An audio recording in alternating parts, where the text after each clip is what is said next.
Hey everyone! Today I'm diving into some game-changing tips and tricks for getting the most out of Plant Eagle. Whether you're a seasoned technician or just starting out, these methods will help you level up your skills and efficiency. First up, on-the-job training. One of the coolest features of Plant Eagle is its expert chats. Imagine tackling live plant problems with real-time guidance from seasoned pros. It's like having a mentor right there with you, helping you solve even the trickiest issues. And the best part? Plant Eagle keeps a historical record of all the troubleshooting steps, so you can revisit those lessons anytime you need a refresher. Next, let's talk about formal learning and development.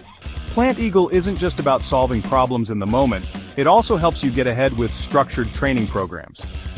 Managers and team leads can quickly create comprehensive training outlines. Plus, it can generate customized quizzes and tests that target each technician's skill level. This way, you can identify gaps in your knowledge and work on them. But wait, there's more. Plant Eagle allows you to create realistic troubleshooting scenarios. Technicians can practice these scenarios in a controlled environment before they encounter them in the field. It's like a flight simulator, but for plant troubleshooting. This hands-on practice is invaluable for building confidence and competence. So there you have it. Plant Eagle isn't just a tool, it's a comprehensive training and development system designed to make you better at what you do. Dive in, explore, and unlock your full potential with these tips and tricks. Thanks for watching and stay tuned for more insights and tips.